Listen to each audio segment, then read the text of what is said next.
Welcome back to the SnackWalls podcast. I'm Mike Roberts, your host, and we're here to talk about increasing and maintaining diversity in tech beyond the perks. While companies think they can lure people in with unlimited PTO and dogs in the office, we're here to talk about how you keep them.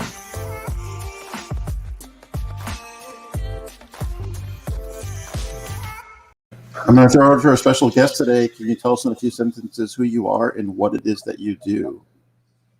Hi, everyone. My name is Vinita Ananth. I'm an engineering leader in Microsoft's cloud platform called Azure, and I'm responsible for advising customers who want to run their mission-critical workloads, particularly SAP, HPC, or high-performance computing, and VMware solutions on Azure infrastructure. We are responsible for advising and partnering with Microsoft's marquee customers to guide them through their customer journeys to the cloud while realizing the benefits of the cloud, particularly higher cost efficiency, greater agility, higher security, and so on. We do help our customers architect, plan, deploy, migrate, and run their workloads successfully on Azure. Yeah, Azure's good stuff. Got lots of nice features, and I definitely like the quality that you get with Azure services. So let's just jump right into it. I got some really, I think, questions that are burning on my mind that I think you might have some answers for. So I'm hearing from some tech leaders that finding diverse talent is a challenge. What are your thoughts? Yeah, that's a great question, Mike. Definitely, when we look at the hiring and especially strong, diverse talent in technical roles, there are several blockers for that. And one of the things that we recognize is that the pool of candidates is smaller, and we are very cognizant of having to go and find that talent, right? It's not that the talent's going to be able to easily come to us. So it's an area that we recognize that the talent exists, but we have to go look for it and find that talent.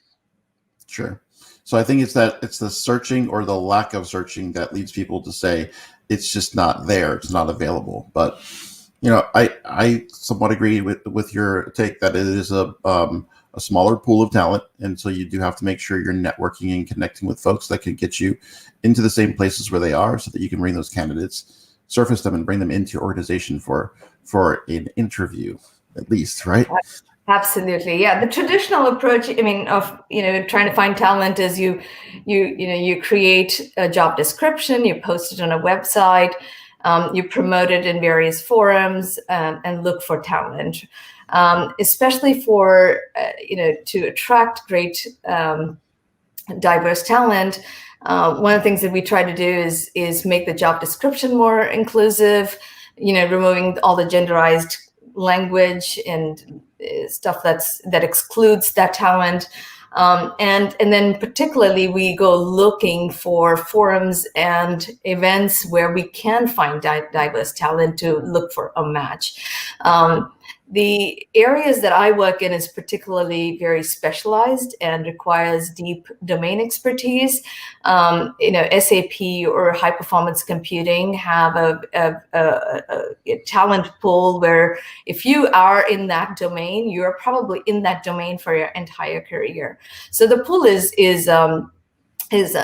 well understood, and even though it's smaller, one of the things that we realized there is that the power of networks is super important, and hiring managers intentionally look for talent in these areas. So one of the practices that I've adopted is to proactively seek diverse talent through our networks, and it's a practice that it's an intentional practice that hiring managers in this area who are looking for diverse talent do. Yeah, I think that the effort needs to be there, and it's not something where folks will easily come to you that are going to have not just the skill set but the demographics that you're hoping to infuse into organizations. So I definitely agree. That's a great strategy. So what do you think about the remove to push CS degrees from some of the software engineering roles that are out there? I think it's a great question, and I'm very supportive of this. Generally, when I think about my own experience of the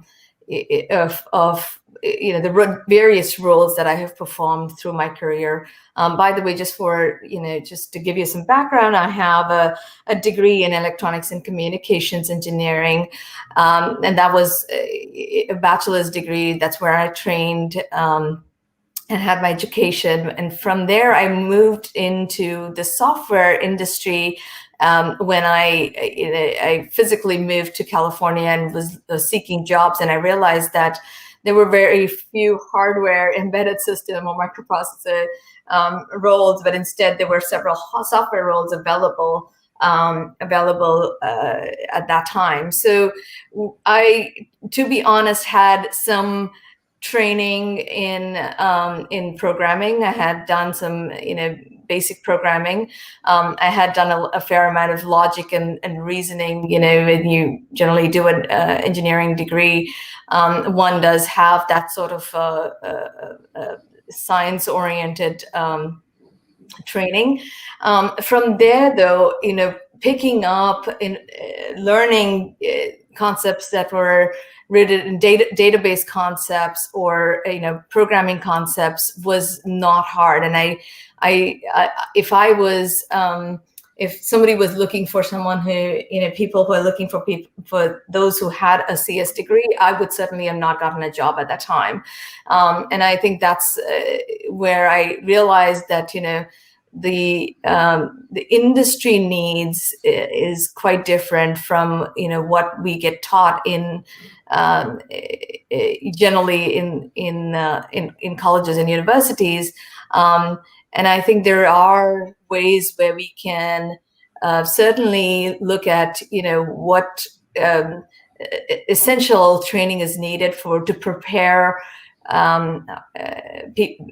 people for jobs in the industry. But from there on, I do think that once you're able to find smart talent, curious minds, and people who are passionate about taking on challenges and problem solving, I think we would be able to tap into a pool of resources that we generally eliminate by having Gates-like CS degrees.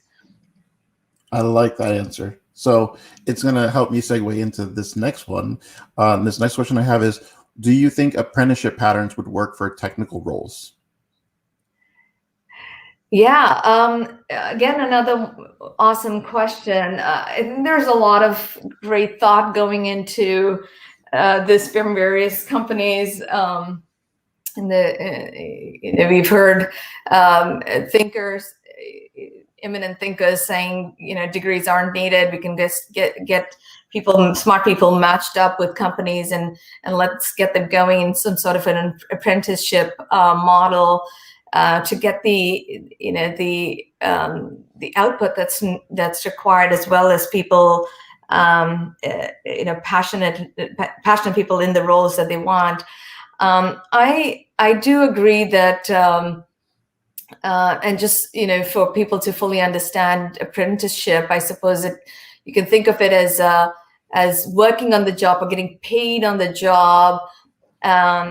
While you learn, right? And it is, I think that once you have some sort of grounding in science and technology, that sort of a relationship with tech companies in apprenticeship roles will certainly give the output we're looking for. I volunteer to teach in a young entrepreneurship program, particularly for high school students. And in that program, we walk high school students through the journey of what it takes to build, to ideate, from ideation to thinking about validation of an idea, to approaching customers, having an initial prototype and taking it to market. And I'm always amazed at how quickly high school students are able to grasp these concepts and are able to effectively ideate. There may be some blind spots, particularly in terms of exposure and experience, which can come with great mentorship. But otherwise, in terms of capability, I'm quite blown away by how we're able to find very capable young talent who have had no sort of formal education in those concepts. So to your point on, could we make more cost-effective decisions around how we can train up talent and make it available through programs like apprenticeship. I do think that's a great idea. Not my idea, but I'll take credit for executing on it. So we have an apprenticeship program, and I think it does sort of hit on a lot of those points, really giving people an opportunity to demonstrate their capacity and capabilities. And I think it's worked for centuries, right? Being able to sit and work next to a master. So I like it for technology as well. What advice would you share with companies that are looking to retain diverse staff? So let's say they get talent in. How do you retain diverse talent? Yeah, that is a problem we are facing today, and a real problem. So when we look at reasons why people leave, right? The leave companies, leave their bosses, leave the workforce. Generally, it has to do with lack of flexibility at work during these COVID periods, and maybe even otherwise. Sometimes people feel that they're required to be always on, especially in the tech world. We're connected 24/7. Therefore, we're always on, and there's no clear separation between work and life. It can feel overwhelming. And you look at the diverse pool, and specifically women, they have to carry the burden of housework and caregiving and so on. And then look at the reality of being a minority at work. Many of us could be blindsided by some of the decisions that we may not be fully aware of because we're not included, or we're not able to bring our whole selves to work. And so those are some of the reasons why we should think about how to kind of overcome these challenges and make it a much more inclusive place and create a sense of belonging for diverse talent. And I would say that in response to that, I've been at Microsoft for 3.5 years now, and I've worked for several companies in my career. I'm actually blown away. I'm really excited to see how Microsoft has been creating a culture of diversity and inclusion, which is exceptional. Microsoft has offered leave during this COVID period to support those who've required it. There's benefits to commit to mental health and well-being of our employees. There is recognition that women of color are facing greater challenges. There's several conversations on this topic, even while I don't think people are professing to say that we know the solutions to the issues, but there's a lot of really well-intentioned discussions and open discussions around microaggressions and so on. And I think personally, I think about what I would do to retain, and I encourage a lot of other people who want to support and have a passion around this to do the same, is to be visible advocate for D&I in the company. So one of the things that I have done is supported several initiatives within Microsoft, and then most importantly, have made myself available for those who do have concerns or have faced challenges and don't quite know how to take the next steps to overcome them. I mean, that, when someone is in not in a good spot is really when they seek help, right? And I think the important thing is to remove barriers to make it easy for them to seek help. I love that across the board.